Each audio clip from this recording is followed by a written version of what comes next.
Good evening, everybody, and welcome to the 2024 induction ceremonies of the Greater Cleveland Sports Hall of Fame, presented by Cleveland Cliffs and supported by Echo Health and Discount Drug Mart. I'm John Herrick Jr., and I'm chairman of the board, and thank you all for coming tonight. We have a wonderful turnout and a great evening ahead.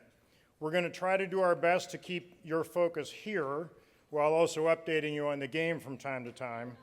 And if we stay on schedule, we should all be able to listen to 2022 Hall of Fame inductee Tom Hamilton's call of the final innings on our drives home. Hope it's a good one. The Hall of Fame has been hard at work since we were last together here for this event just a year ago. We held our third annual and now ever popular golf outing in July, helping to build recognition and support for many great friends of the Hall. We welcome several new board members, including Rob Hartford, who now serves as our treasurer, Mark Anderson, Andy Baskin, LaCharles Bentley, Jeremy Clark, Chris Doyle, Brian Hoffert, Gene Kaler, Allie LaForce, Anthony Marchetto, and Mike Snyder. Thanks for joining the board, everybody. This large influx of talented individuals joins our all-volunteer board, which is now nearly 30 strong, and we thank you for your commitment and contributions to our growing organization. A larger board is allowing us to field committees to focus on more specific areas, such as our finances and investments, volunteer intern program, marketing and publicity, and our philanthropic initiatives. The centerpiece of those initiatives is our Jack Herrick Youth Sports Fund, created in 2021 to honor the legacy of 1986 Hall of Fame inductee Jack Herrick, who led this organization for 20 years, ensuring that we stayed true to our mission while also leaving us a solid platform from which we've been able to grow and expand our positive influence across the community. Having already surpassed our $1 million goal to create this fund, we've continued over the past several years to add new donors, dollars, and interest in the Hall's philanthropic mission. The list of youth sports organizations applying to us for funding has grown, which indicates that the need is there. Including the grants that we will be making here tonight, the Greater Cleveland Sports Hall of Fame has, in just 4 short years, provided over $100,000 in much-needed support to worthy youth sports organizations across Northeast Ohio, helping to transform the lives of young athletes and perhaps developing future Hall of Famers along the way. None of this would be possible without the incredible support of the many generous and thoughtful donors to the Jack Herrick Youth Sports Fund. They are listed in tonight's program. Please take a look, and they deserve our thanks and praise.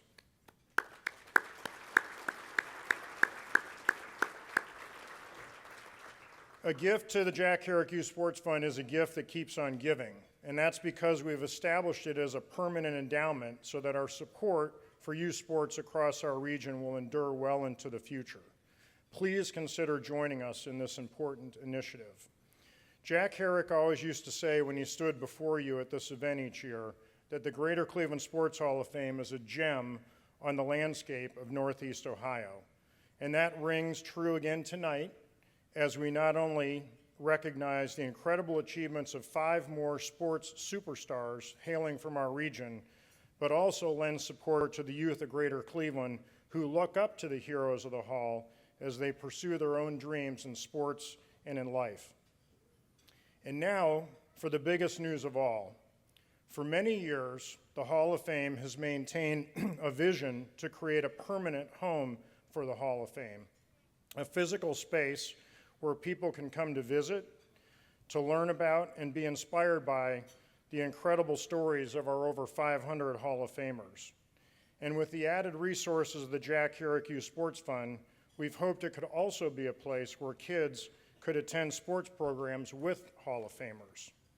Ladies and gentlemen, I'm delighted to share with you tonight that this long-awaited vision is about to become a reality. Tonight, we are formally announcing that the Greater Cleveland Sports Hall of Fame will indeed have a home, expected to be open to the public as soon as this time next year. With tremendous energy, thank you. Thank you. With tremendous energy and vision from our board, along with early and incredibly generous support from key donors, the Hall of Fame has partnered with Urban Community School to house the new Greater Cleveland Sports Hall of Fame and Museum within the school's new Roundstone Athletic Center. Ground was just broken on this new state-of-the-art facility on the school's west side campus. The Roundstone is designed to serve as a beacon of hope, health, and opportunity for Urban Community School and the greater community. The Roundstone Athletic Center aims to impact over 5,000 children annually, 75% of whom come from low-income families and communities. This initiative aligns perfectly with Urban's mission to break down social and economic barriers, ensuring that every child in our community has the opportunity to succeed. Youth sports are largely out of reach for many of Cleveland's families due to lack of facilities and increasing costs to play. Creating safe, quality spaces with affordable options is critical. The Roundstone and its partnership with us will help meet this need, providing a safe place where children can grow and thrive. The Greater Cleveland Sports Hall of Fame is honored to join Urban Community School as their newest on-campus partner. As we sought a permanent home for the hall, one key criterion was long-term stability. And we think we found the perfect partner in Urban Community School and the perfect place within the new Roundstone Athletic Center. So what you see scrolling on the screens to either side of the stage here are renderings of what the new Greater Cleveland Sports Hall of Fame Museum will look like. We envision a space utilizing the latest technology in displays and interactive exhibits, a destination worthy of a visit by families, school groups, sports enthusiasts, and tourists, a facility where we can sponsor youth sports programs and events involving our Hall of Famers, and a home where perhaps we can even host this event in the future. I want to thank Tom Gill, who's with us tonight, the president of Urban Community School and a member of our board, along with Colleen Kiley, UCS's Chief Development Officer, for their great partnership in getting us to this exciting moment.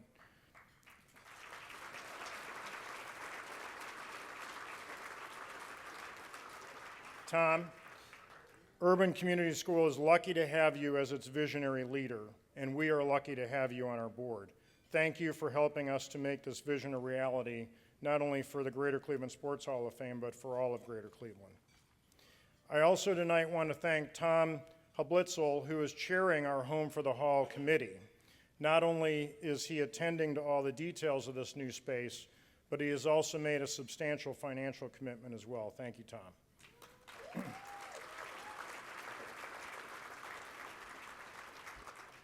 But there is one individual with us tonight who stands alone in deserving recognition for his role in making this project a reality. For over 20 years, Jack Turbin has served on our board.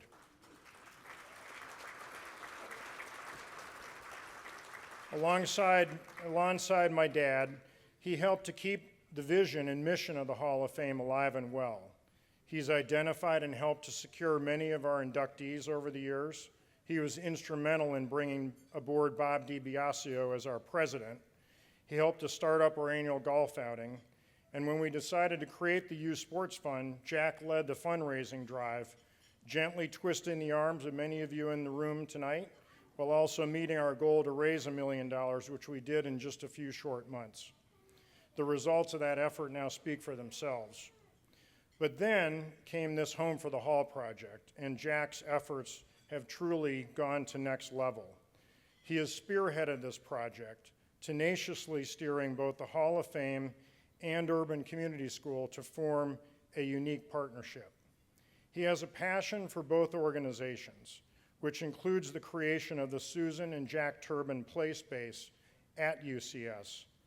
This connection has a very special meaning considering that Jack's late wife, Susie, was a career educator and counselor to children. Once again, Jack has volunteered to lead the fundraising effort for this project, and perhaps most significantly, he and his family have provided a very substantial gift commitment to the Home for the Hall, one that left no doubt that we would succeed. Jack, would you please stand and accept the appreciation and admiration of all of us for your outstanding efforts? None of this would have been possible without you.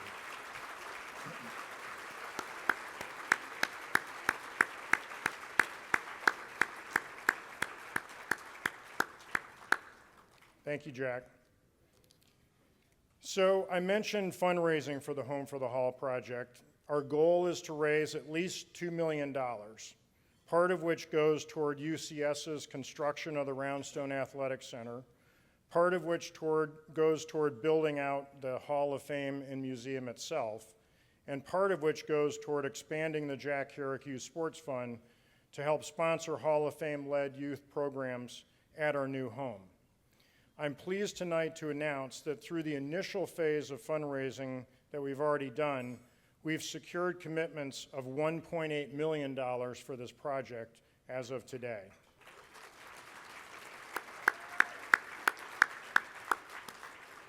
I want to thank those donors who have stepped up this far. They include nearly all of our board members and major gift commitments from Jack Turbin and family, Mike Shaughnessy, the Gordon and Lura Gunn Foundation, Tom Hoblitzel, Mary Herrick, Bill Litzler, Jim and Kathy Pender, and the Robert S. Malaga Foundation. With that tremendous early support, and now with this exciting project made public tonight, there is no doubt that we can well exceed our goal and provide an even better and lasting home for the Hall. If you'd like to be a part of this, please don't hesitate to let us know. We'll be glad to talk to you about it. And now, it is my pleasure to introduce our president, Bob DiBiasio. A native of Lakewood, Bob is in his 45th year with the Cleveland Guardians, where he is Senior Vice President of Public Affairs and President of Cleveland Guardians Charities. He's been a little busy at the corner of Carnegie and Ontario, but he's here with us tonight. With the gracious support of Cleveland Guardians owner Paul Dolan, who is in New York. Normally he's here tonight as well. Bob now also moonlights with the Greater Cleveland Sports Hall of Fame as our president. We are so grateful to have him. Ladies and gentlemen, Bobby DiBiasio.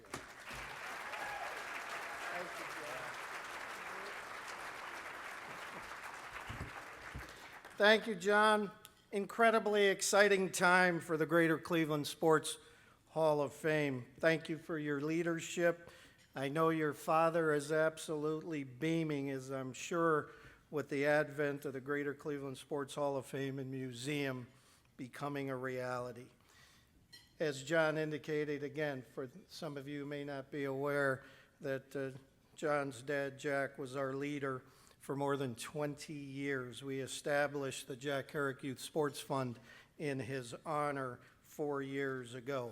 With our own space, the opportunities to tell the story of Greater Cleveland's rich sports history, to engage our inductees and inspire our youth are endless.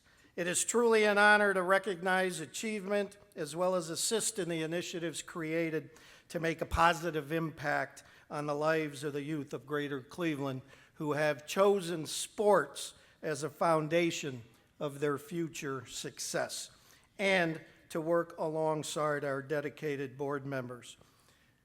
So ladies and gentlemen, good evening, and again, welcome to the Greater Cleveland Sports Hall of Fame 2024 induction ceremonies presented by our friends at Cleveland Cliffs. We welcome and thank Chairman, President, and CEO Lorenzo Gonzalez and the Executive VP and CFO Celso Gonzalez. Wave, gentlemen, where are you at? Just so we can say thank you very much for your incredible support. Cleveland Cliffs are bold champions for Cleveland and the greater Great Lakes region. You find their logo on the Cavs uni, you find their logo on our outfield fence. So incredible champions of Cleveland. We also would like to thank our friends at Echo Health, Chris Kern, Ryan Davis, where you guys are. I can't see, the lights are too bright, but thank you for being a reception and supporting sponsor for tonight's event. There you are. Thank you, Ryan. And to Dave Bergman, a Discount Drug Mart's been with us from the beginning on this, so thank you, David, for your support. A few minutes ago, John recognized our dedicated board members and welcomed our newest members. At this time, I would like to take a few minutes to recognize and thank a retiring board member, a gentleman who has served with distinction the Greater Cleveland Sports Hall of Fame for more than 20 years, Mr. John Furchill.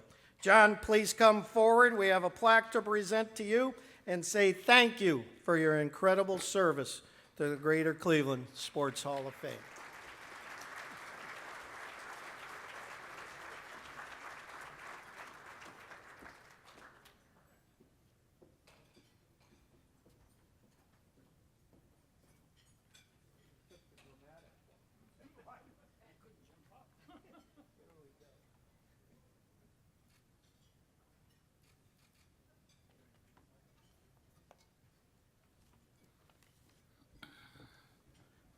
Thank you, Bob.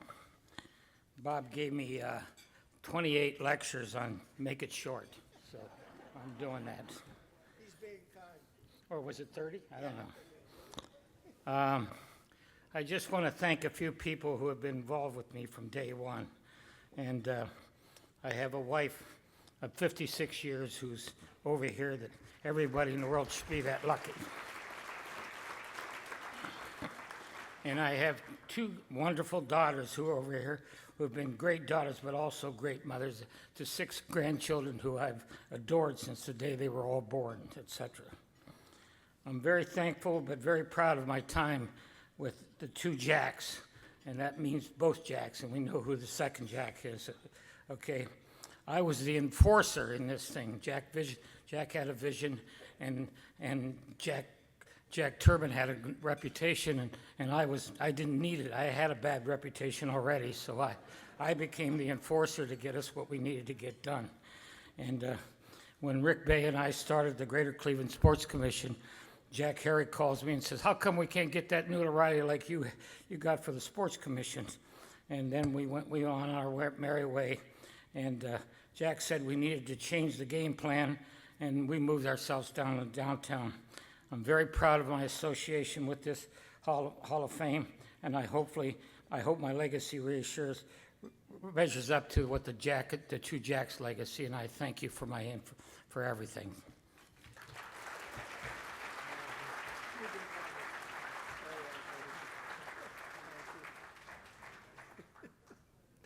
Thank you, John. Nights like tonight, nights where we get to celebrate achievement, where we get to celebrate the human spirit, the drive to achieve greatness, and as a result, inspire. Nights like tonight are so very special. Basketball great Kareem Abdul-Jabbar said the following when LeBron was about to break his all-time scoring record. "I'm excited to see it happen," he said. "I don't see records as personal accomplishments, but more as human achievements.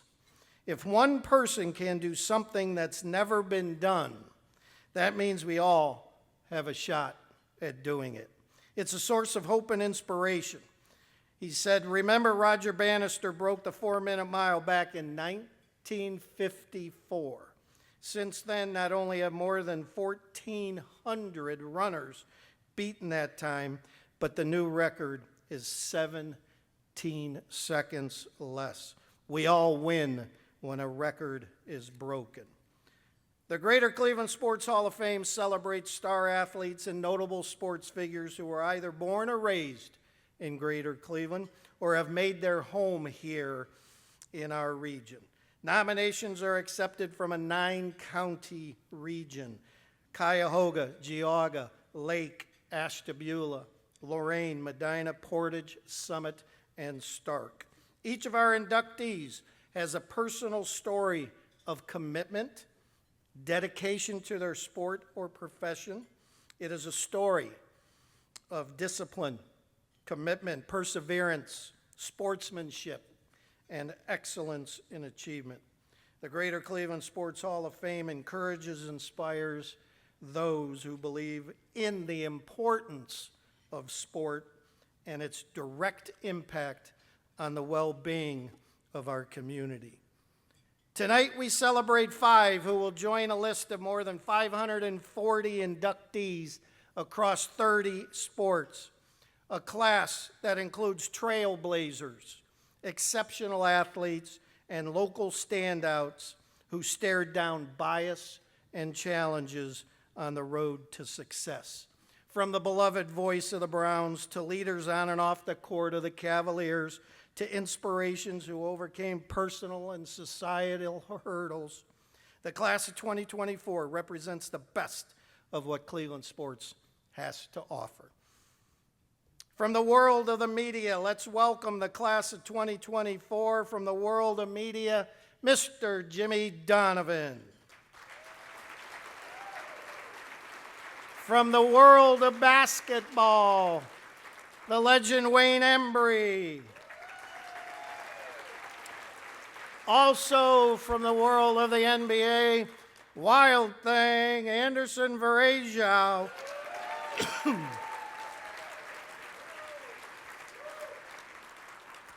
From the world of track and field, Holly Kester. And from the world of horse racing, the late Cheryl White. Ladies and gentlemen, the Greater Cleveland class of 2024. I do have to throw in one side note. When John Telich, myself, and Bob Zink, a former PR person at the Cavs, took Wayne Embry to lunch to surprise him that he was being inducted into the Greater Cleveland Sports Hall of Fame. As you'll see in the video, Wayne went to Tecumseh High School in Springfield, Ohio.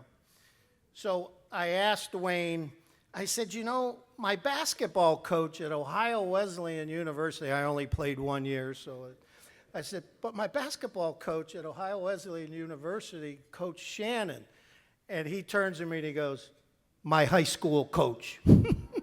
What a small world that was. Unbelievable.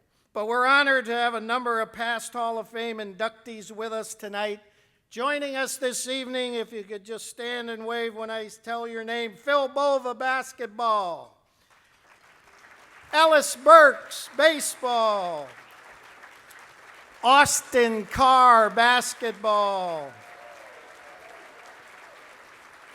Erica Rose Dansick, swimming and diving. The Big Z's, Adrunas Ilgauskas, basketball. Tonya Kwiatowski, figure skating. Chuck Kyle, football. John Malloy, hockey. Larry Nance Sr., basketball. A.J. Perry, martial arts. Renee Powell, golf. Campy Russell, basketball. Carol Russo, volleyball. Lou Slapnick, track and field. Elmore Smith, basketball. Jack Staff, track and field. Teddy Theodore, track and field. And Andre Thornton, baseball. Thank you for being with us tonight. Cannot engage with all of you in the new home for the Hall. 10 different sports represented on that list. A round of applause again. These members of the Hall of Fame, thank you for being with us. As we do every year, we honor those Hall of Fame members who have passed away over the past year. We remember Larry Chernakis, Some of the old-timers in this room will remember the legendary coach, a 2012 inductee, revered high school basketball coach and math teacher, at most notably a 30-year career at West Tech. He ended his coaching career coaching girls hoops at St. Joseph Academy, Gilmore, and Magnificat.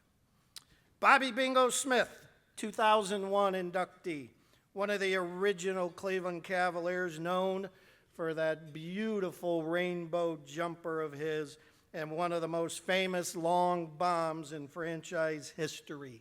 His number 7 resides in the rafters at Rocket Mortgage Fieldhouse. Nick Maletti, 2005 inductee, left an indelible mark on our city's sports scene as the owner of Cleveland Arena, the Barons, Richfield Coliseum, the Cavs, the Indians, W3WE, when it was that at that time, a remarkable man in our city. And just yesterday, we laid to rest a dear friend, Danny Coughlin, 2017 inductee and board member. Danny was a friend to all, a masterful storyteller with a larger-than-life personality. Please join me in honoring these gentlemen with a moment of silence.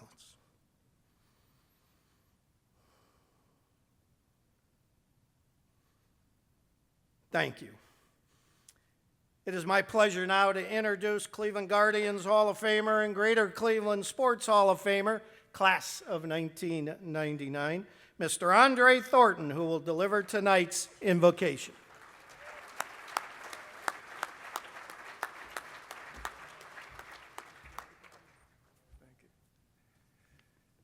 Bobby, thank you very much.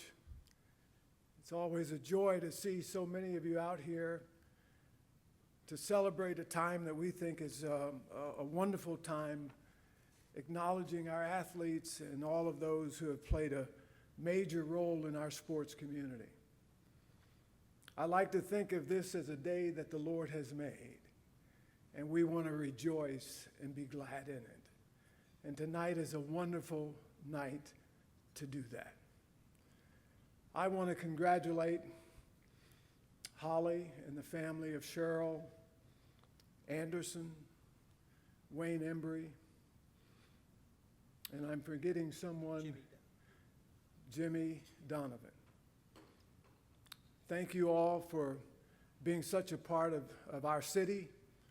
We welcome you into the hall, and we thank you so much for the impact that you've had. And so I just want to bless the food tonight.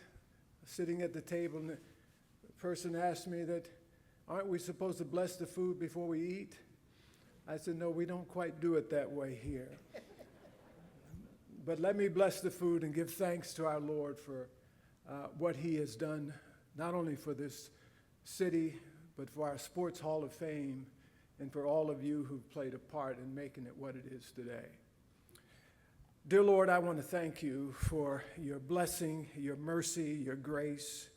How can we not give you thanks for all that you have done, even witnessed and heard here tonight? Just to see where this hall came from its origin to where it is today. I sat on the board with a number of these men that played a role in getting it here.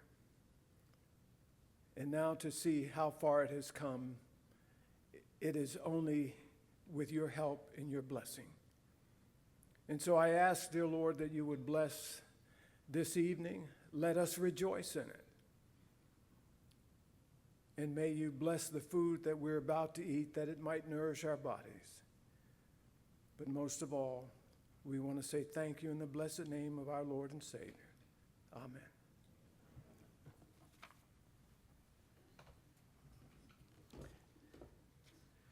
Thank you, Andre.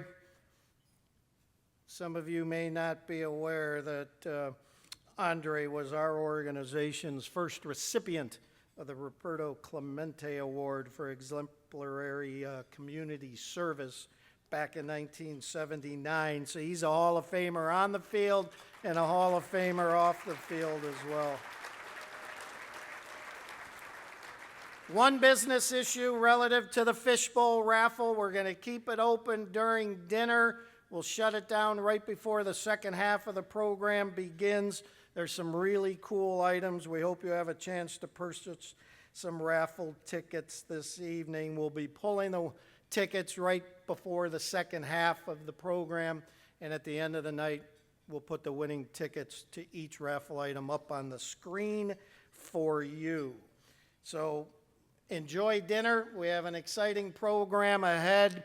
Two incredible organizations we are going to share the Jack Herrick Youth Sports Fund grants with, and then, of course, the induction of the class of 2024. Enjoy dinner, everyone, and go Guardians!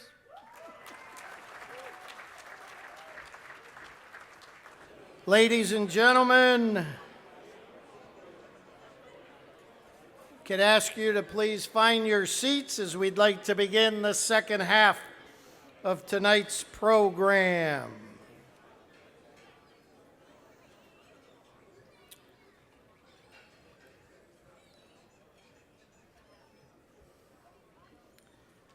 Welcome again. The accomplishments and stories of our Greater Cleveland Sports Hall of Fame inductees provide inspiration for young athletes to pursue their dreams in sport. Tonight, we feature two nonprofit organizations who, in their own special way, empower the youth of our Greater Cleveland community through enrichment opportunities. We are excited to present two $15,000 grants. Kindly ask our chairman, John Herrick Jr., to please come join me on the stage. And we also kindly ask Lisa Followay, President, CEO of Adaptive Sports Ohio, to please come forward. As she does, please turn your attention to the video screens to learn a little bit more about Adaptive Sports Ohio's mission. Everyone deserves a chance to play. I woke up feeling on top of the world, like nothing's ever gonna bring me down. This feeling got me flying high as a bird. I may never touch the ground. All right, you guys ready? I just wanna celebrate. I just wanna celebrate. 'Cause it's a good day, good life. I just wanna celebrate all night.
Ladies and gentlemen, Lisa Falloway.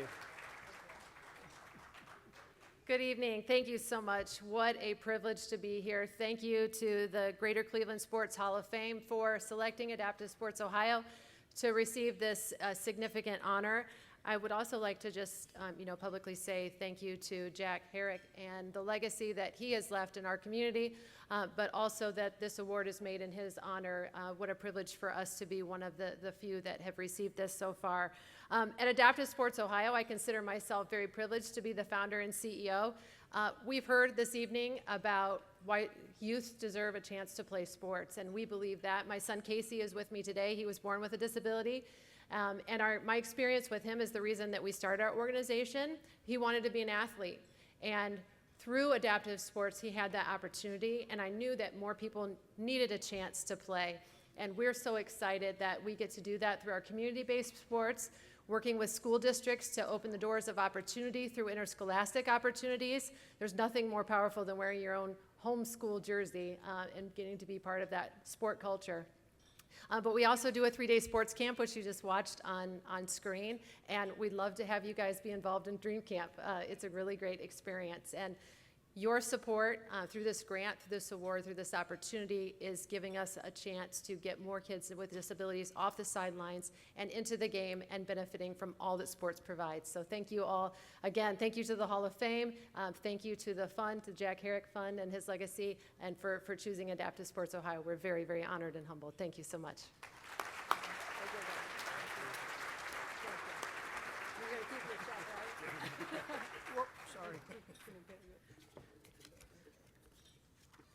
Thank you, Lisa. Tremendous spirit and work being done. In keeping with the theme, everyone deserves a chance to play, would Raymond White of the Cheryl White Project please make your way to the stage as we learn the story of Cheryl White, thanks to New York Times reporter Sarah Maslin-Neer. We found a unique opportunity to provide the Cheryl White Project with a Jack Herrick Youth Sports Grant and honor Cheryl for her remarkable career in the world of horse racing. Sarah and Cheryl's brother Raymond co-authored the book The Jockey and Her Horse, which you will find at each of your seats. Please direct your attention to the video screens as we learn more about the Cheryl White Project and to celebrate 2024 Greater Cleveland Sports Hall of Fame inductee, the late Cheryl White. Moving along strongly out on When Cheryl White galloped onto the racetrack, she didn't consider herself a trailblazer. NBR Secret Cash and Sticks, NBR Secret Cash. But she was. America's first black female jockey was at the top of her game. However, this would be her last race on July 25th, 1991, at Los Alamitos Racecourse in Cypress, California. After capturing her final trophy, she quietly retired from horse racing with more than 750 career wins and many coveted awards, a stellar career. I think a big highlight was retiring a winner. Cheryl first made history at Thistledown Racino on June 15, 1971, when she broke color barriers, becoming the first licensed black jockey in America in her home state of Ohio. She was 17 years old, 5'3", 107 pounds, and sat astride her father, Raymond Sr.'s horse, Ace Reward. Under her father's tutelage, she went on to win her first race later that year, on September 2, 1971, at Waterford Park in New Cumberland, West Virginia. Over the years, Cheryl continued to break barriers, making headlines and receiving accolades from around the globe in a sport that has been slow and late to fully celebrate the contributions of blacks and women. I didn't really feel that pressure, so to speak, because not being cocky, but I knew I was good and I knew I was capable and I could ride with or better than a lot of the men. Yet and still throughout her decades-long career, she remained vastly unknown despite achieving and earning big wins on the racetrack. Her family members said she put it out of her mind and continued to race, but deep down it bothered her until the day she died. Cheryl suffered a heart attack in 2019 at the age of 65. After her death, Cheryl's brother, Raymond White Jr., spoke about some of what ailed her. The sexism thing was huge. I mean, female jockeys were being yelled at, told to go home. What are you doing out here? Eventually, she stopped talking about those things. If you see later on interviews with her, she was basically like, I haven't faced any real racism or sexism. And it was almost like somebody told her to be quiet. But he and Cheryl's family are speaking out loud, setting the record once and for all that Cheryl made a path that was all hers, a legend in her own right. In 2021, Raymond Jr. got a call from New York Times reporter Sarah Maslanier, who wanted to know more about his sister. The two partnered and co-authored a children's book released in 2023, The Jockey and Her Horse, inspired by Cheryl White.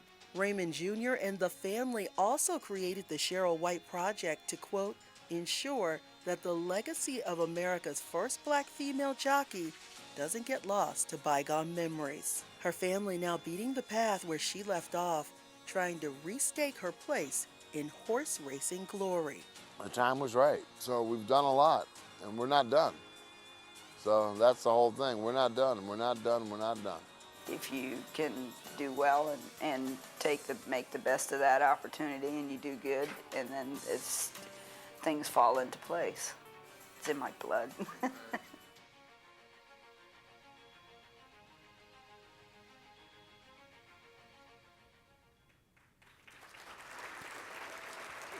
Please welcome Raymond White Jr.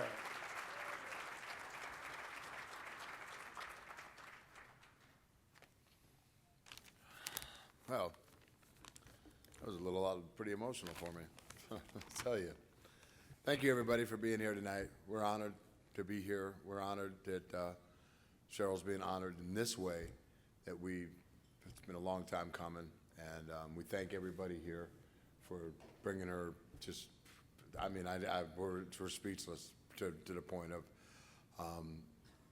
remember my sister, you know, she was very humble. She didn't speak about herself. She never talked about herself. I was always her biggest fan. And on behalf of my team at the Cheryl White Project, I'm deeply honored to accept this grant.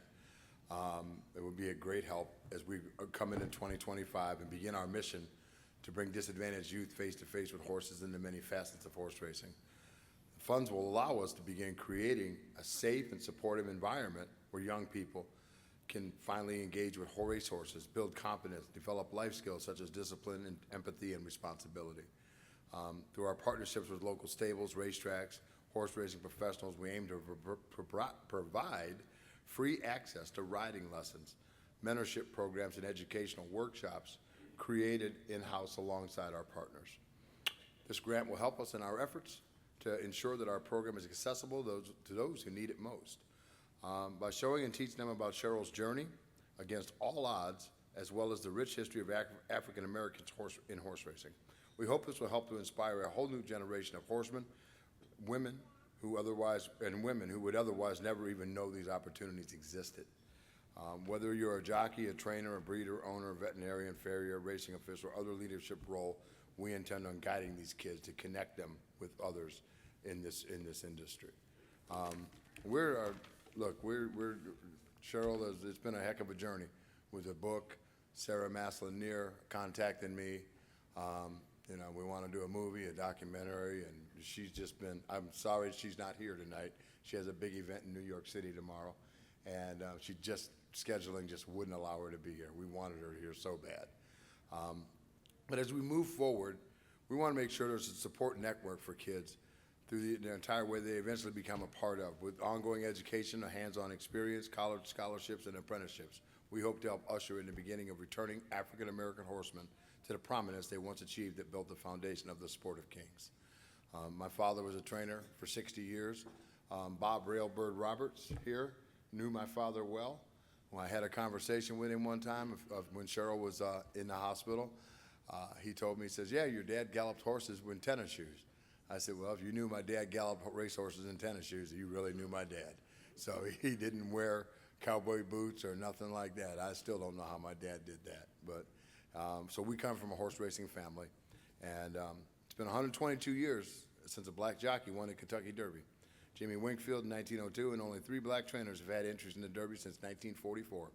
When Cheryl's father, my father, our father, had a horse he trained to run in the Derby, his second was he ran 2 horses in the Kentucky Derby. His first was in 1932. He was age 29, and his next one was in 1944.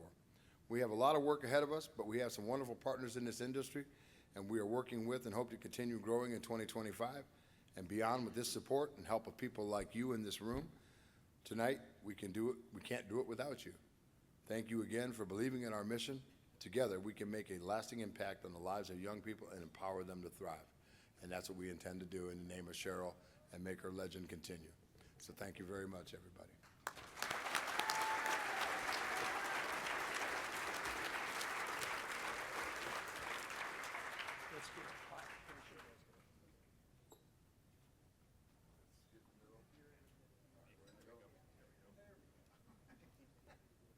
Musical chairs.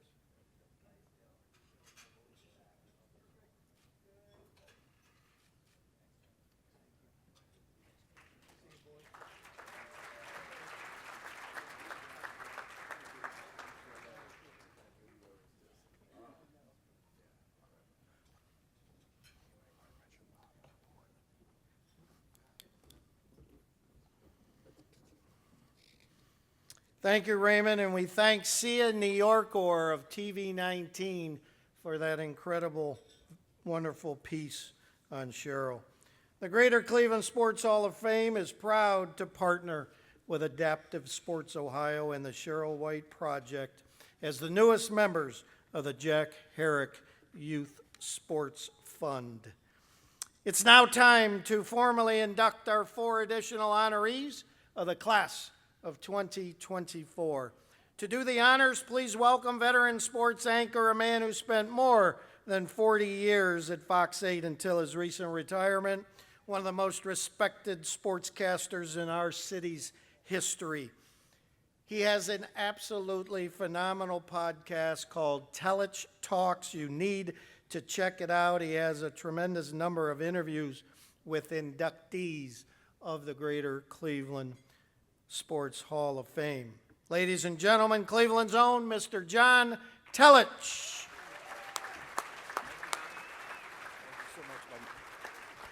Hi, everybody, and congratulations to the legacy of Cheryl White and Raymond and all you're doing with the Cheryl White Project.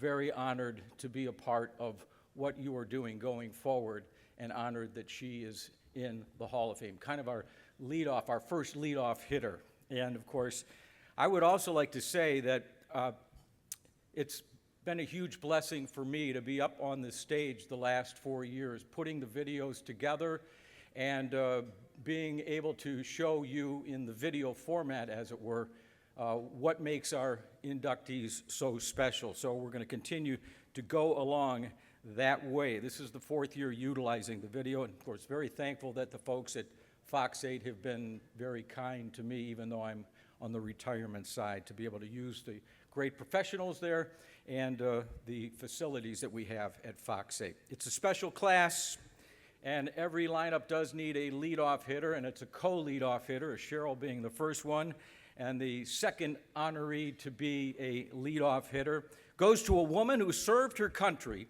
and inspires so many with her toughness and determination.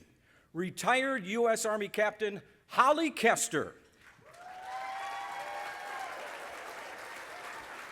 Now, folks, Bobby and I love a surprise, and we cooked up a surprise with John Sable of Fox 8 in order to put this video together and get the news to you here this evening, though. Here is our video on Holly Kester. Walton Hills native Holly Kester is living proof no matter your physical limitations, you can accomplish anything you put your mind to. I just started doing marathons, and I would signed up, and 1 year I did 17 marathons in 1 year. You heard correct. Holly completed 17 marathons in 1 year while in her wheelchair. But that's not all. I've done one in all 50 states. I was the first wheeler to do that, and so now I want to be the first wheeler to complete a marathon, the second time in all 50 states. And if you think that feat is impressive, Holly's next goal is trying to complete 200 career marathons by the end of this year. She started this incredible journey in 1995, 5 years after her life changed forever. Nobody thinks it's going to happen to them, you know, that you're not going to be able to walk again. While in the Army, Holly was preparing for her deployment overseas when her Jeep flipped over, paralyzing her from the waist down a day before Desert Storm began. It took Holly 5 years to adjust and find her new hobby, her love for racing, while inspiring everyone she meets all over the country. I've been able to do so much, and I've probably met so many more people and had an influence on their lives, you know, in a chair than I would have been if I was walking around. Holly's remarkable marathon career has earned her another honor, one she didn't know until we surprised her. Hello, Holly. Hello. My name's Bob DiBiasio. This is John Telich, formerly of Fox 8, 40 years. We both represent the Greater Cleveland Sports Hall of Fame, and it is our honor, because of your incredible spirit, that you are one of the newest members of the class of 2024 in the Greater Cleveland Sports Hall of Fame. Congratulations. Oh my goodness, thank you. Congratulations. Oh, thank you. Holly, you richly deserve this. And you're going to go into this year's class with Jimmy Donovan, Anderson Varejao, Wayne Embry, and the late jockey Cheryl White. It's a distinguished, amazing class, and you really make it special. Oh my goodness, why, thank you so much. In addition to her nearly 200 marathons, Holly won 6 gold medals at the National Veterans Wheelchair Games in 2016. Her incredible achievements add up to this as the newest member of the Greater Cleveland Sports Hall of Fame. Ladies and gentlemen, Holly Kester.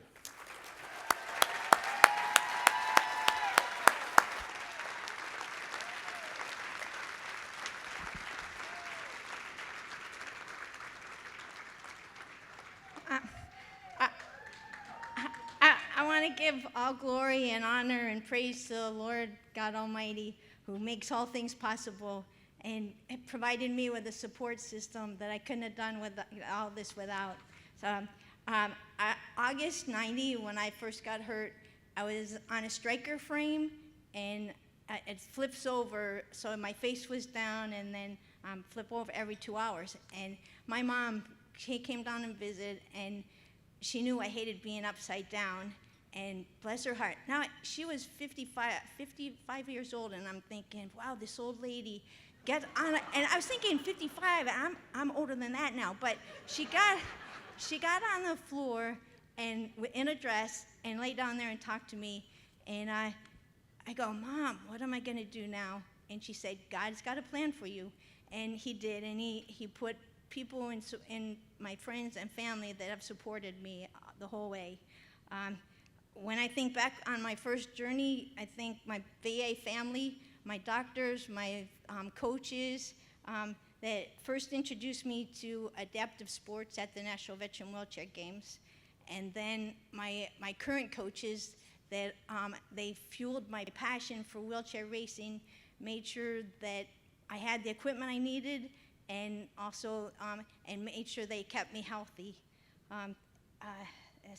They also, I gotta bless them for this, they sacrificed and went through the agony of putting in miles and the pain and traveling and biking with me on my training rides, so thank you for that. I'm grateful to my brothers and my sisters. Not only are we family, but we're a team. They share my successes and failures, and they never went anywhere and left me behind. They always made sure that I was included and I could go wherever they were at. And Casey, my younger sister, she's probably my biggest advocate. It made sure that I realized that I could do anything I wanted to do. She took me to my first marathon in Columbus, and she probably did a marathon herself, trying to get to all the different spectator points, and she's going, push harder, and she started going to different events and participating with me, and I'd go, Casey, and as long as it was a marathon, and I'd go, Casey, there's really cool marathon, or there's really cool races coming up. You want to go do it? And she'd give me, we call it the Kester eye roll, and she'd go, okay, if you want to. So I was able to live vicariously my military career through my twin sister, Joy, who served 27 years in the Army. And she retired as a colonel, and now we're doing the 50 states together. And my two brothers and their families, they traveled with me. And even though they're really not the most athletic, my brothers got bikes, and they train with me now too. So the Buckeye PVA has been a profound positive influence on me and provided me opportunities of leadership and with wonderful teammates and friends, and they've competed with me and against me, and we push each other, and we learn from each other, and you meet a lot of people, but it's the friendships that you're going to take through life that'll help you through your ups and downs. Finally, CJ, I'm truly blessed to have you with you, not only as my bag carrier, my butt checker, my caregiver, my best friend, strongest cheerleader. You never know when I'm going to come home, but you always leave the lights on for me and make sure there's a pizza in the oven. Some of my other friends are, I forgot, besides my racing buddies, got friends from church, and I didn't even know it, but my Cleveland Albury training instructors are here. It's like, I'm so blessed, and I wanted to give thanks to my former mayor and state rep that she cheered me on. In 2002, she came to the National Veteran Wheelchair Games, and then she was the inspiration for getting me into the Ohio Veterans Hall of Fame. So briefly, I've learned, I've met so many people and had so many experiences, and I will share with you some things that I've learned. What goes up must come down, so keep on pushing up those hills. Remember the little engine that could. You might go slow, but you're still going to cross the finish line. Set goals, even if you don't make them, you still have something to work towards, and you can't do it alone. Lean on others so they can share your successes. Thank you, John, John was out riding with me.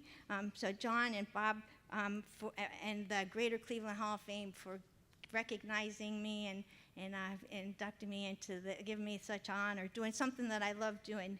And I'm humbled to be an honor to be among the class of this talented sports figures. I pray God continues to bless all of us. Thank you. Fantastic. Holly Kester. Congratulations to Holly.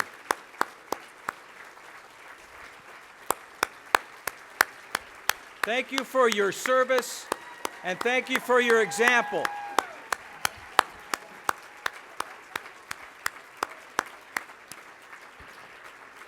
By the way, going up the ramp is nothing for Holly. That is a piece of cake for her. Congratulations, Holly. She's at, I believe, 199 career marathons, which is just absolutely remarkable. So proud to have you in our Hall of Fame. Holly Kester. Our next inductee, NBA legend Wayne Embry. You bet. Wayne was talked out of retirement and then went on and won a title with the Boston Celtics. And that was when he was a player, he was called Wayne the Wall Embry. But as an executive, he ushered in a golden age of Cavalier hoops in the mid-1980s, all the while breaking down barriers. With an assist from Cavalier legend Mark Price, here's our video on Wayne Embry. From Tecumseh High School to Miami of Ohio and beyond, Wayne Embry left an indelible mark on the sport of basketball. In Oxford, Ohio, he was team captain and twice led his team to the NCAA tournament. Number 15, Wayne Embry. In the NBA, Wayne the Wall Embry played 11 seasons, 8 in Cincinnati, and he was a 5-time All-Star. Once his playing days were over, Wayne Embry became the first African-American general manager and team president in league history, Milwaukee 72 to 79. He is the Jackie Robinson of general managers when it comes to sports. He opened that door and those opportunities for, you see a lot of guys now in those positions at the NBA level. And Wayne was a trailblazer at that time, in the NBA. And when he joined the Cavaliers as GM in the mid-'80s, his first selection, well, it was really the great Lenny Wilkens. He entrusted Lenny with all of us young guys, and he was awesome. Price fires on the run for three, and he hits it. Mark Price was part of the blockbuster '86 class, though Embry actually traded for him with Dallas. Kevin Johnson on the drive. But the next year, Kevin Johnson was a lottery pick. Wayne and Lenny's openness is the big reason Mark Price's number, not Johnson's, hangs in the rafters. Mark, what you lacked in size, you made up in heart. I give Wayne a lot of credit. Lenny, obviously made that decision. Wayne had to sign off on it for sure, and particularly sign off on it to the fact that about halfway through that season, I was playing so well. Wayne traded Kevin Johnson to Phoenix, and that's how we got Larry Nance. Wayne Embry! Twice with Cleveland, Wayne was named NBA Executive of the Year. And in 1999, he was named to the Naismith Memorial Basketball Hall of Fame. Not done yet. As a senior basketball advisor, he helped Toronto win a championship. And 3 years ago, Miami of Ohio honored him with an amazing statue. Wayne Embry, trailblazer and 2024 inductee into the Greater Cleveland Sports Hall of Fame. Ladies and gentlemen, our newest inductee, Wayne Embry.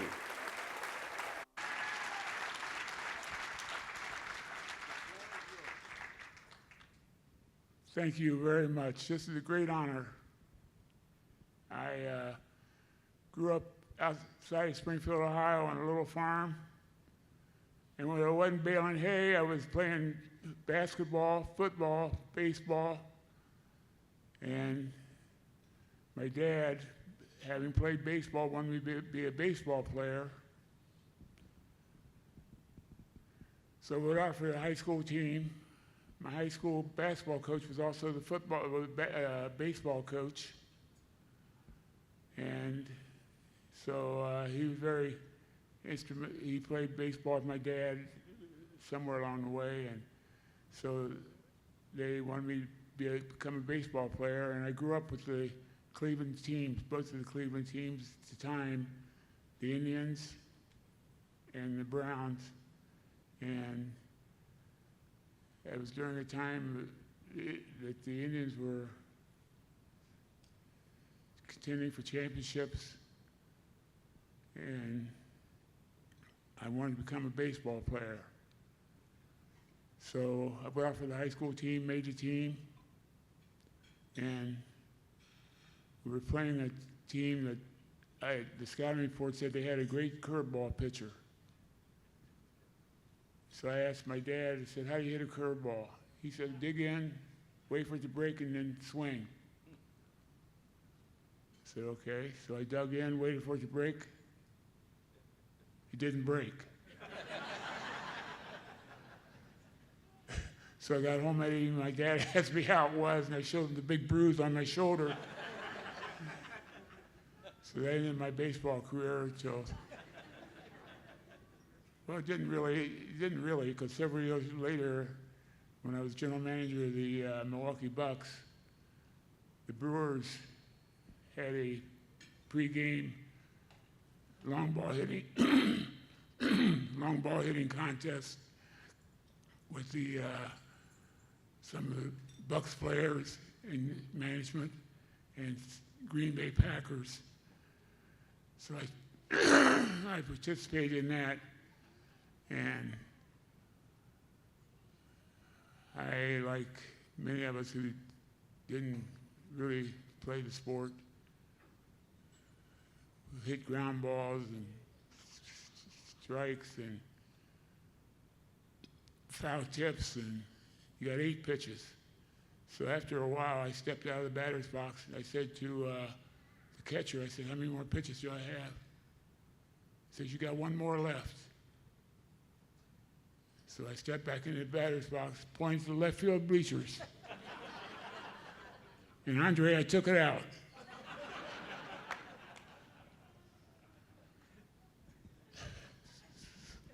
That was the extent of my baseball career. I grew up wanting to be a Browns player in the worst way as well. I thought these big hands, Otto Graham, would have a nice target. And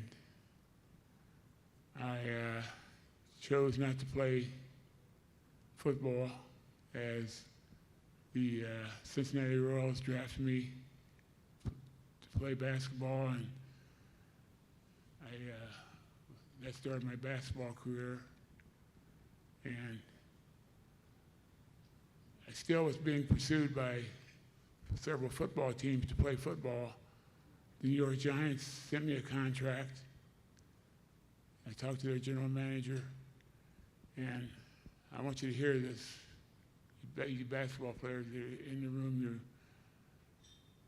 they offered me a contract for $7,500. I said, well, I'd be taking a cut in pay. I'm making 86 playing basketball. And so I said, I'm not signing the contract, play football. Several years later, many years later, I was at a golf outing, Bobby Mitchell golf outing, as a matter of fact, and I happened to be having lunch with Tommy McDonald, the old wide receiver with the Philadelphia Eagles. And I told him the story about me being offered a contract to play football, but I had to take a cut in pay. And I, of course, told him the numbers. He said, how many games do you guys play? I said, 72. He said, we play 12. So I scratched my head. I said, wow, thank you. But it's indeed an honor to be here. I finally got back to Cleveland thanks to Gordon Gunn. So thank you, Gordon Gunn, for bringing me to Cleveland. And although it's not with the now Guardian or the Browns, it's the great Cavaliers.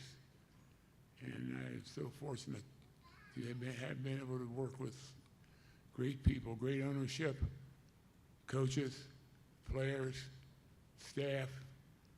All were very inspirational in helping me do my job and made my job easy. To have such players as Larry Nance and Mark Price and Brad Doherty and the group we had back in the 90s was just tremendous, and it was great for the city. And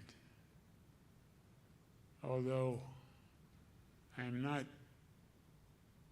with the Cavaliers now, I happen to be with another franchise not far away, but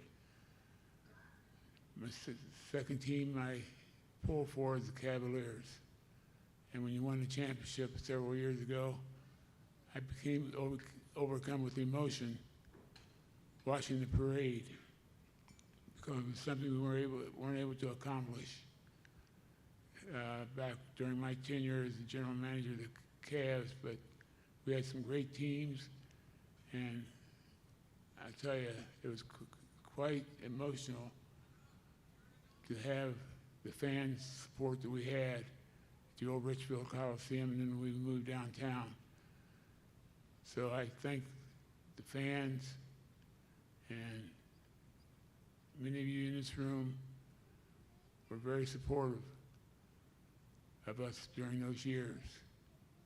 And I also want to thank staff members that are here with me this evening, because without them, this all couldn't be possible. You're only as good as the people you work with. And I work with great people, and it was quite an inspiration to me, but more inspiration came with and from my family. My two daughters are here tonight, Debbie and Jill. My son and my late wife were very supportive of me during my career, both on and off the court. And I am just very grateful to them, all the support that they gave me. And I want to thank the Cleveland Sports Hall of Fame for this great honor. I am thrilled to receive it, and I want to congratulate the other inductees. You're an inspiration as well, so thank you very much. And Wayne Embry, Thank you, sir. our newest inductee into the Greater Cleveland Sports Hall of Fame. Give it up for Wayne. So many Cavalier greats. You see their numbers hanging from the rafters at the arena, and this is the man that brought so many of them here to Cleveland, those great teams of the Cavaliers. Congratulations again to Wayne Embry, our newest inductee into the Greater Cleveland Sports Hall of Fame. Our next inductee, Anderson, the Wild Thing Varejao. For this video, I enlisted the aid of Mr. Cavalier Austin Carr, Boobie Gibson, and as well, a surprise greeting from someone near and dear to you, Andy. So here's our video on our newest inductee, Anderson Varejao.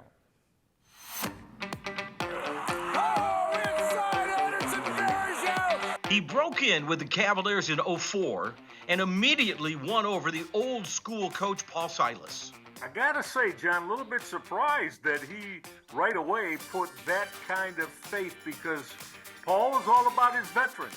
The hair, the hustle, the floor burns, ouch, and the smile.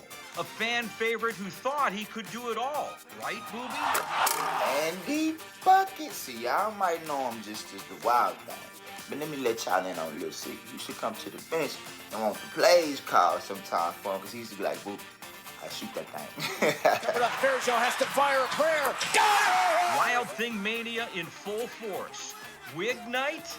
Doesn't Larry Nance look cute? Varejao with a steal. Anderson Varejao was an all-NBA defensive selection. Johnson had it splattered by Varejao. LeBron James once said, if you ask him to run through 6 walls, he'll run through 7. A Varejao screen is actually named after LeBron's teammate in Cleveland, Anderson Varejao. High pick and roll. Screens named after Andy, from Brazil to Bedford. Varejao right down Euclid.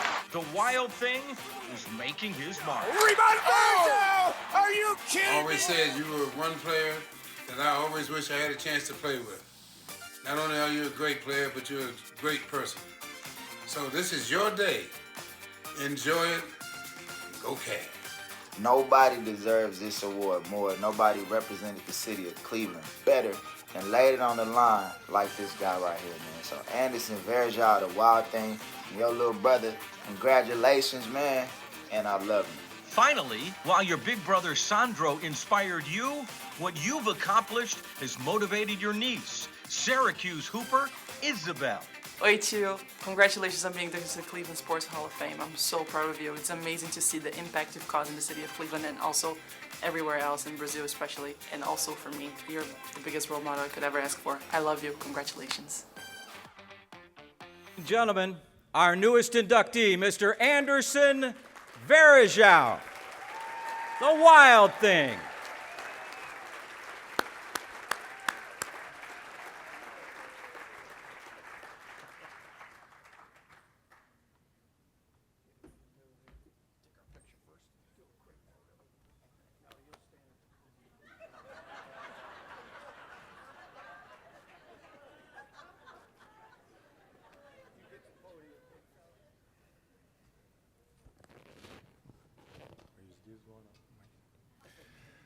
Well, good evening, everyone. Boa noite, meus amigos brasileiros. I have some Brazilian friends here, so I have to say good evening in Portuguese. I'm very honored to be here tonight.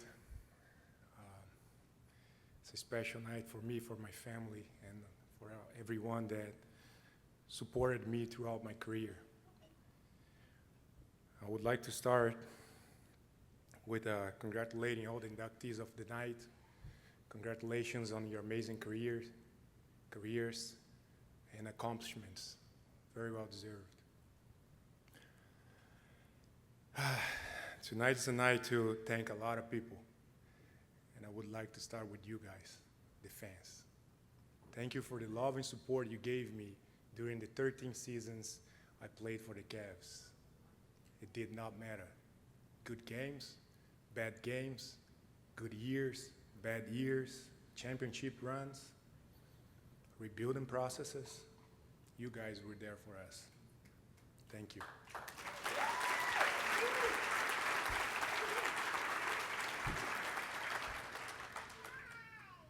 Quick story. I love you. Quick story. My first game in Cleveland was a preseason game. We played a couple games on the road and came to play in Cleveland. I kid you not.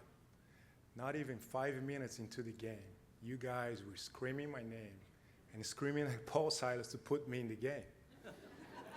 Right there, I knew my time in Cleveland was going to be special. Why? Because you guys gave a 21 years old from Brazil that didn't speak any English the courage and the confidence he needed to succeed in the NBA. Thank you. Thank you.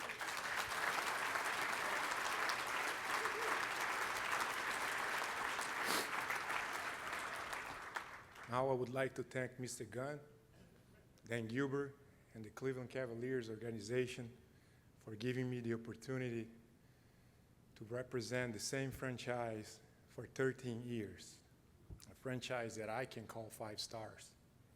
They gave us everything and every tool that we needed to succeed as a basketball player.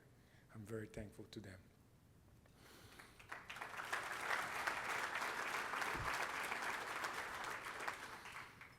Now I want to thank all my teammates, coaches, medical staff. Trust me, they're very important. Friends, and everyone that somehow touched my life and my career and made me a better person and a better player. Thank you.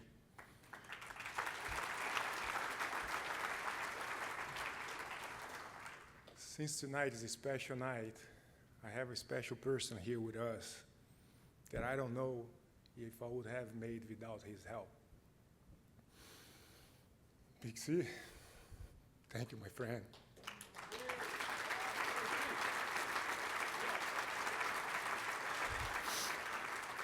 Thank you for taking me under your wings and showing me what it would take to succeed in this league.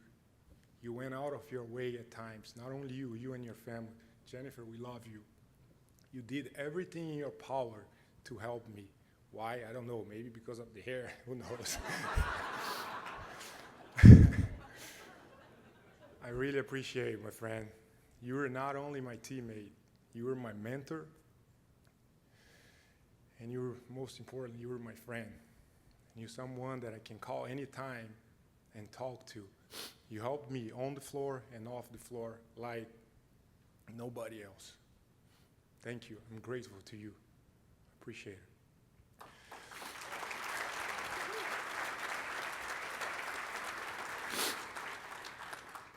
Quick story about Big Z, of course. My first week in Cleveland, Big Z picked me up at the hotel to go to dinner. Keep this in mind, I don't speak English. Big Z doesn't speak Spanish or Portuguese. Here we go. We get to the restaurant, and it was pretty funny to see us trying to communicate. He's using every Spanish word he knew, and I was using every English word I knew. Trust me, it wasn't working. Well, we decided to have a drink. We had one beer, one turns to two, two turns to three, three turns to four. I believe we had 8 beers each, a couple shots, and some sake. At the end of that dinner, I was fluent in English, he was fluent in Spanish. What a dinner and what a night.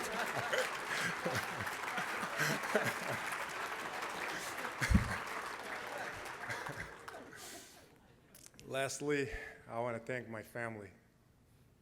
I definitely wouldn't be here without them since day one. I want to thank my parents, my brothers, my sisters, nieces, nephews, uncles, aunties. I come from a big family, so it's a lot of people to thank.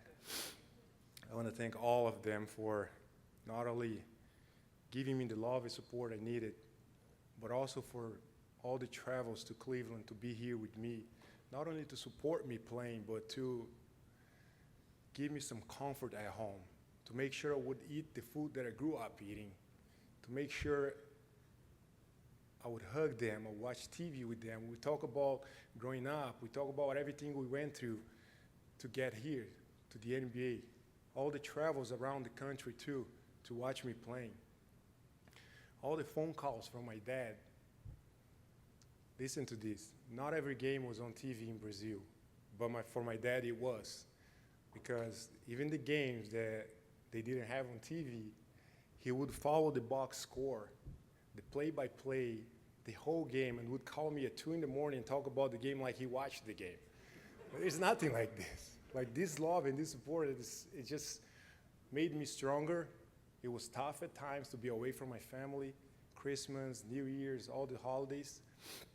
But they gave me the support and the love I needed. They came here, they were with me, and I made it. Unfortunately, they couldn't be here tonight, but I have my beautiful wife and my 2 kids here representing all of them. Baby, I want to thank you for allowing me to be my best version at all times. I want to thank you for understanding my time away from home so I can provide and be better for us as a family. And I don't know if I can thank you enough for what you have sitting on your lap right now. My 2 kids, since they were born, they became the reason of my life. And I'm sure a lot of you can relate to that. I love you. I appreciate you. Thank you. Thank you.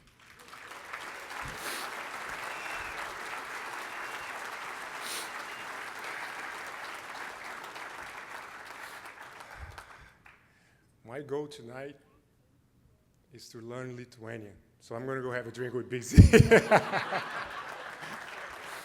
Thank you. Enjoy the night. Thank you.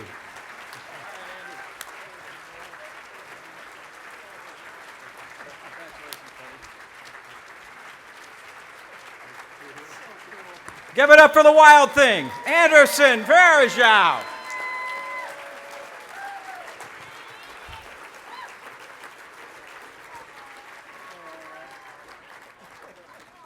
All I can say, Andy, is it was a real pleasure to cover you all those years that you played for the Cavaliers, because you left it all out on the court. And that's the ultimate compliment you can have for any professional. They played their butts off. You did each and every night.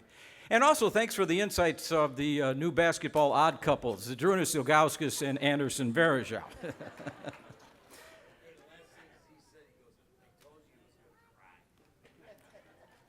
I think Z was right. Congratulations again.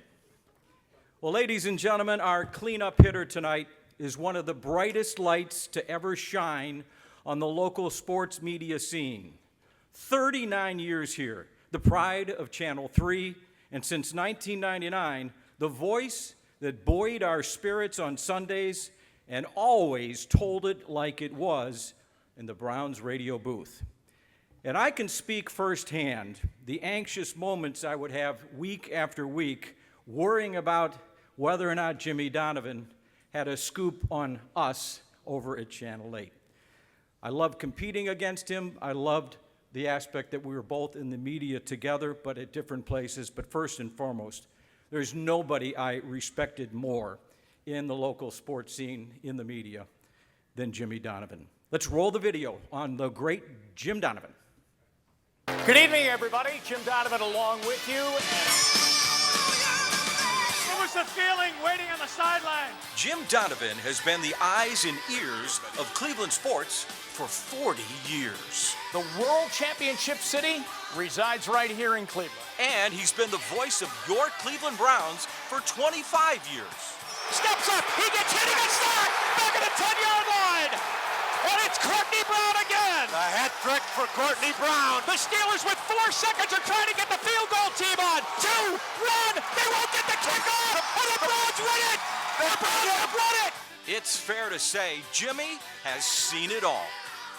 Jimmy grew up in Boston, and after stops in Vermont and Minnesota, he started at WKYC back in 1985. What a year for George Karl and the Cleveland Cavaliers. A curly-haired sportscaster who loved covering the Cleveland pro teams, everything in between, including the Revco Marathon and the Soapbox Derby.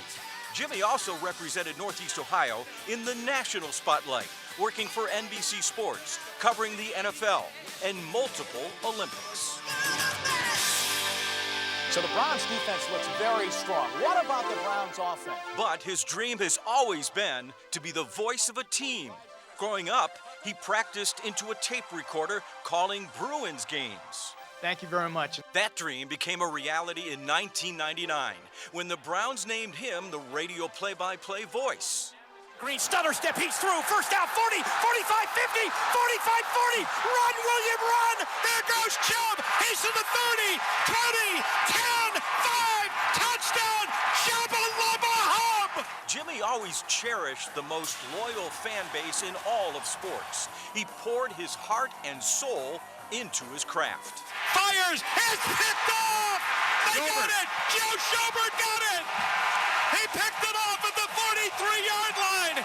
Is this how it feels? Is this how it feels to win?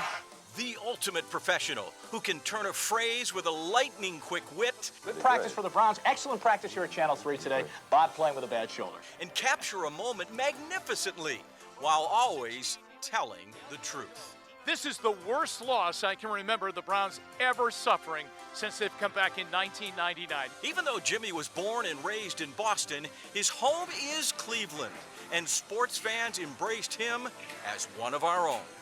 Tonight, we congratulate Jim Donovan on his induction into the Greater Cleveland Sports Hall of Fame.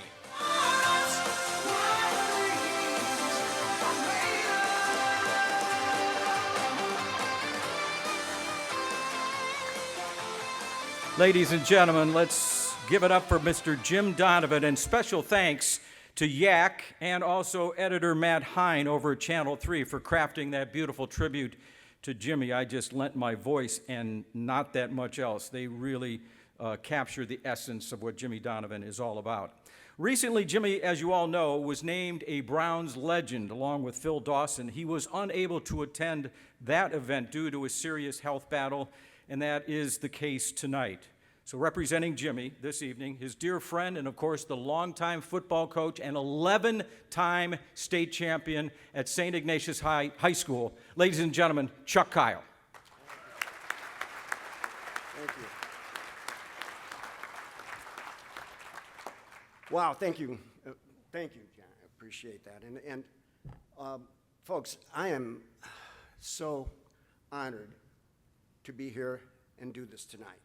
I'm so honored that Jim contacted me and said, Chuck, I want you to do that. I want you to do this. You know, did you see that curly-haired guy, that young curly-haired little reporter there that was out there? That's when I met him. You know? And I was a guy that had some hair that actually became a head football coach at St. Ignatius High School, right?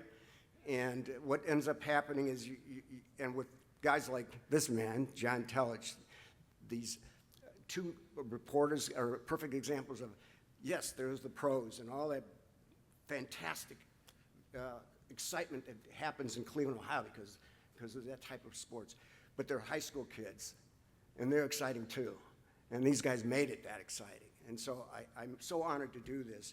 And at some point last week, I'm going, oh, I have to do this right. I so want to. And so I started just thinking of what interesting way of doing this.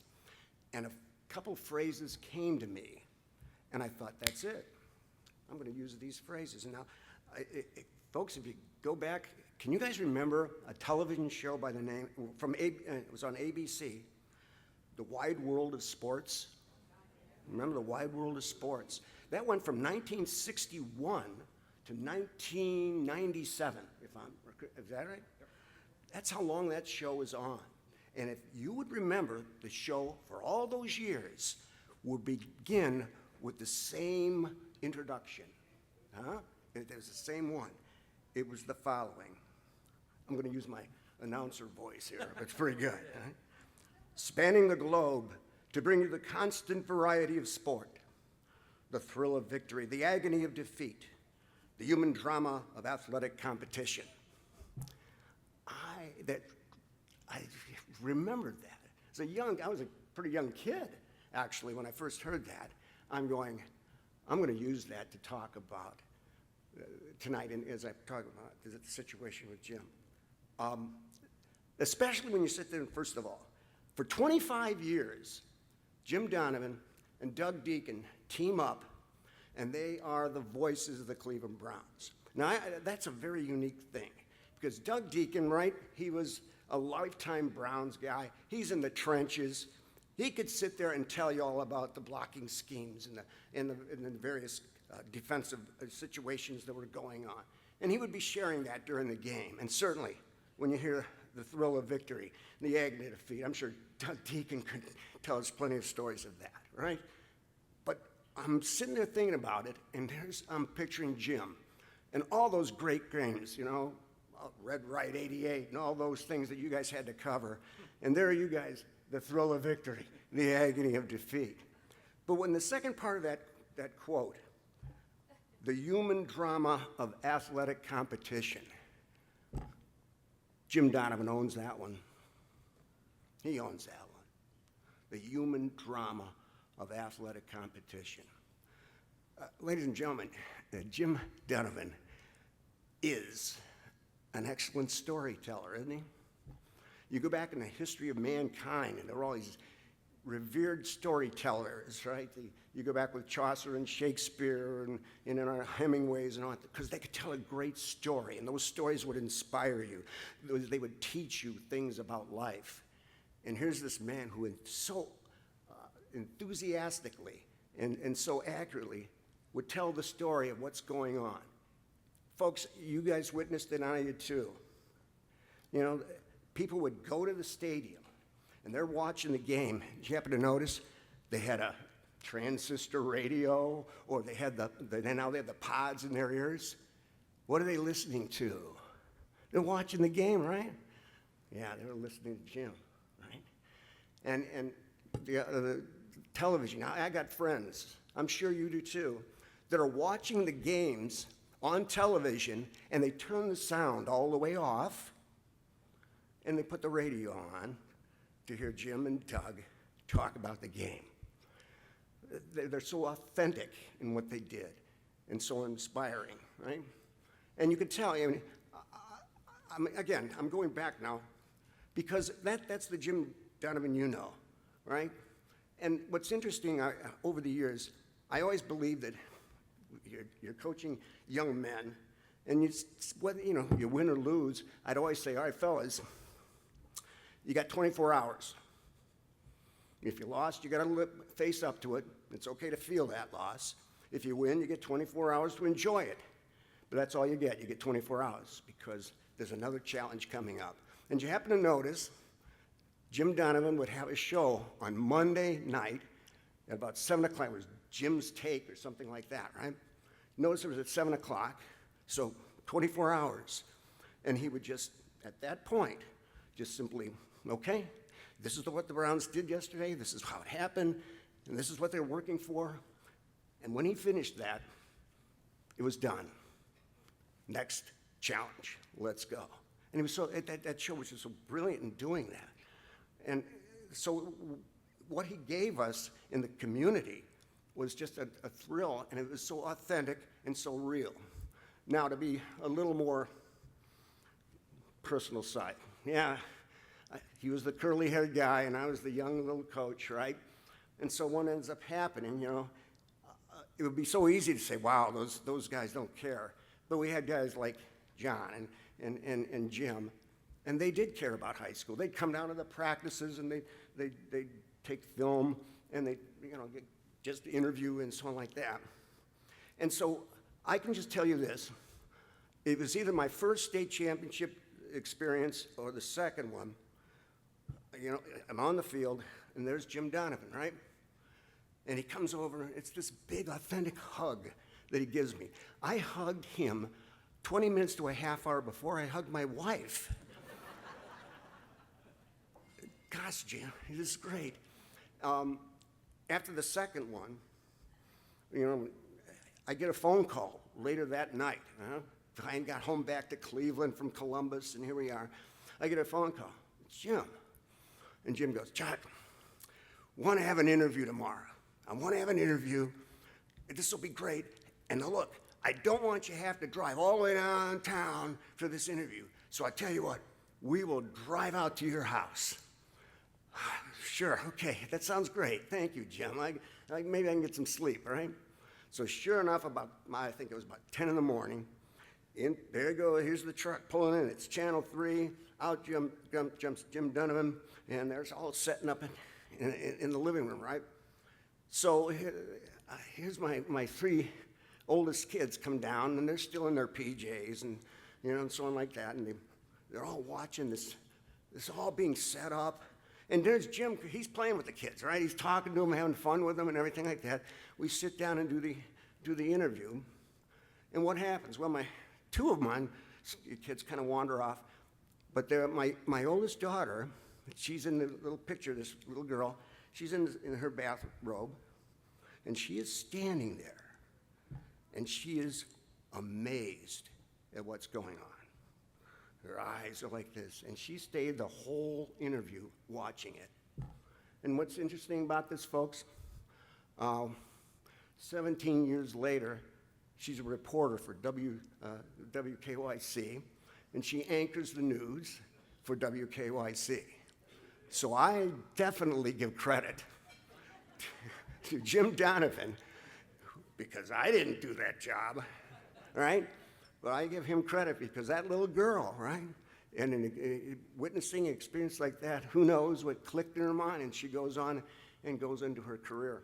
And so I thank him for that, because it was part of my family, and it's been important to him. Now, last week, I get a hold of Jim, and again, I have to tell you, I'm emotional, okay? I was emotional.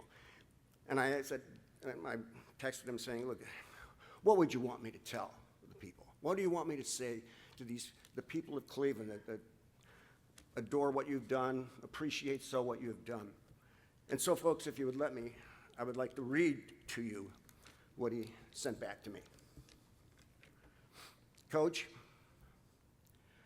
thanks so much for doing this.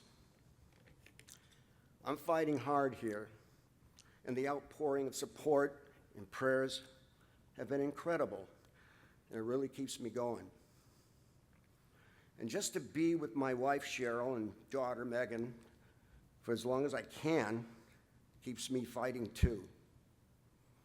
I'll never get over how Cleveland accepted me and gave me the opportunity to have a great career and a wonderful life. I just love the tradition of Cleveland sports. It's strong in every level, high school, college, and the legendary pro franchises. To be the voice of the Cleveland Browns for 25 years was the pinnacle of being a sportscaster in Cleveland. What an honor, no matter what their record was. I hope people felt that when they listened. My mom in Boston was being a mom and would always say, Jimmy, why don't you come home? And I would reply without hesitation, Mom, I am home, and I'm lucky to live here. Coach, thank you for helping me accept this honor. You were always my guy, my coach. I love you. Signed, Jim D. Well, folks.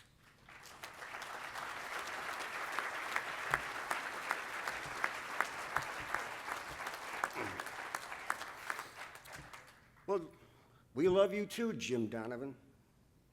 That's why you are now a member of the Greater Cleveland Sports Hall of Fame, and you always will be. I know for Jim Donovan, I thank all of you, and he thanks all of you, because you made this wonderful life for him, you've made the wonderful life for him, and you've made a wonderful life for me. Thank you very much.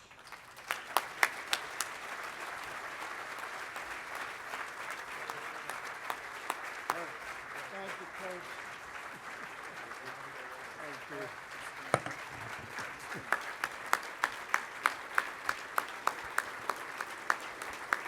Thank you, Coach.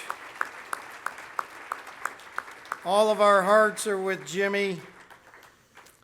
Jimmy and I had an opportunity to share over 40-plus years in this business together, and one of the pieces in the video that you saw was a champagne celebration when we were in Seattle's Kingdome, winning our American League Championship Series. And for those of you who know Jimmy, you'll get a kick out of this. Jimmy was a clothes horse. Only guy I know that would wear a blue cashmere sport coat to a ball game he had to cover that might be a clinch night with champagne celebration. Blue cashmere sport coat. Think about that. Absolutely wonderful guy. Tonight's theme was all about everybody deserves a chance to play. Sports reaches deep down into our heart and soul, the emotions. You heard it from all of our inductees this evening. What a night.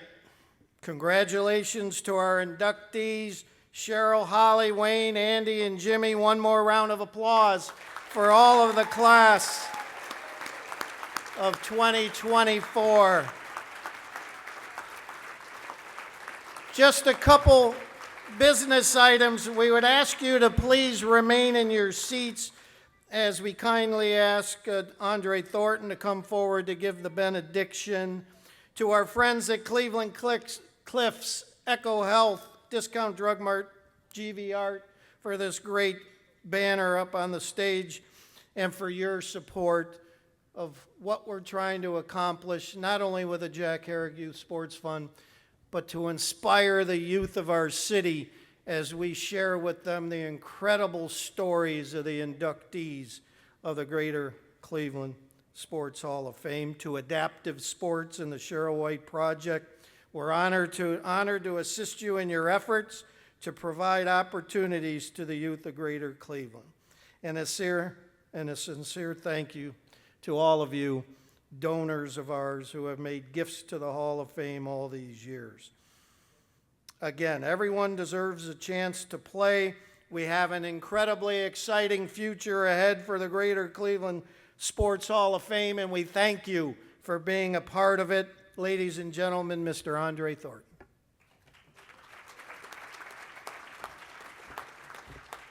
Thank you, Bobby. What a wonderful evening. Now it's time for us to leave and go home. And I always like to say, Lord, give me your traveling mercy as I go. Let us bow our heads as I close with these words. May the Lord bless you and keep you. May the Lord make his face shine on you and be gracious to you. May the Lord turn his face toward you and give you peace. And may he watch over you now as you leave. In his blessed and glorious name. Amen.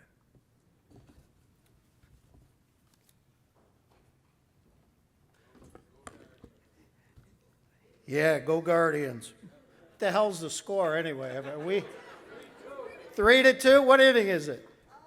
The fifth. All right, let's go watch at the bar. Drinks on somebody. Yeah, not on me. Yeah, not drinks on me. No. Thank you, Andre. The winning raffle ticket numbers, there we go, are up there. If you have one of those, go out. Thank you for your support. Have a great night, everybody. Thank you.